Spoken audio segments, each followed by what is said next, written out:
Paul Pogba exits Manchester United after the £93 million coup that never was Jamie Jackson. It must be the law of diminishing returns. Tom Stoppard, Rosenkrantz, and Guildenstern are dead.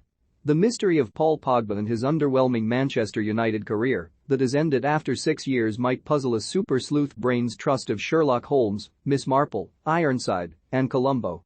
The Frenchman was the £93.2 million, then, British record signing billed as a coup for United when he joined in summer 2016.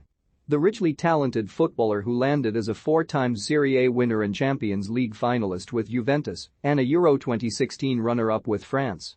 He was 2 years from World Cup glory, scoring a superb left-foot strike in the 4-2 final triumph over Croatia, footage later emerging of a rousing pre-final team talk that cast him as a bona fide leader. For United, there were only flashes of this glitter and stardust. His acquisition proved the coup that never was. Pogba certainly did not bomb, but he failed to dazzle consistently like, say, Kevin De Bruyne or Bernardo Silva for Manchester City. In a flatlining post-Sir Alex Ferguson-era United were desperate for a totem footballer who might single-handedly yank teammates up to the level required. The expectation was close to ridiculous, as if Pogba could be a quasi-Diego Maradona figure who, as the Argentinian did for Napoli from 1984 to 1991, would transform United into a serial champion outfit.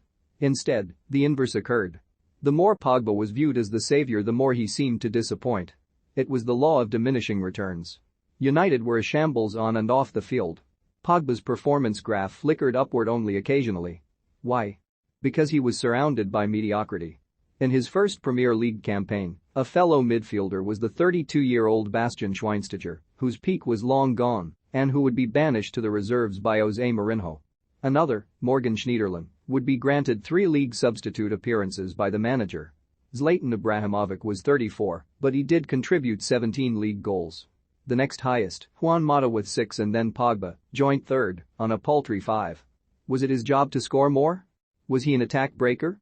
A schemer? A box-to-box dynamo?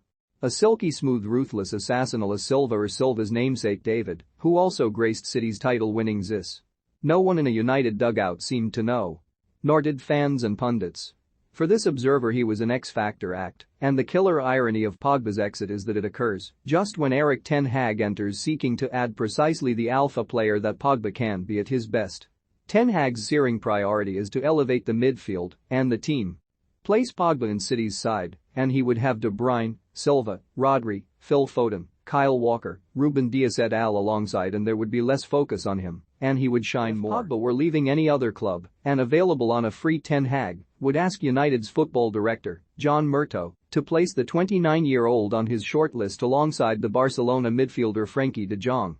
Except, no. United have been there, done that.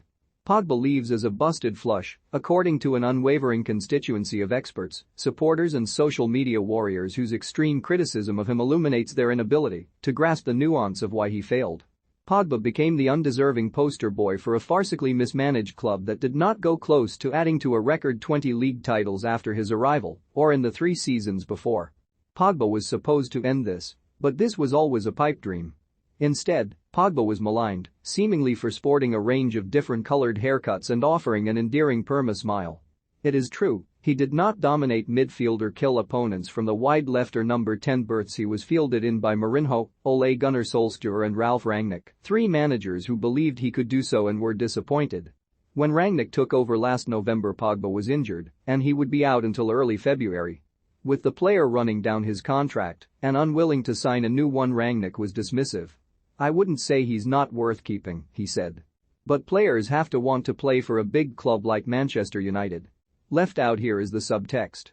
Pogba came to view United as no longer a big club that could win the title or any trophy. The last had been the 2017 Europa League, in which Pogba scored in the final.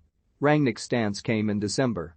By February his tone had about turned. Perhaps he was bewitched by how much better Pogba was than the rest of the squad in training. The interim manager sounded awed at what Pogba might contribute. "I'll be excited to see how Paul is doing," he said. "He can show me, and the team and the fans, and everyone in England, what high level he can play." It never occurred.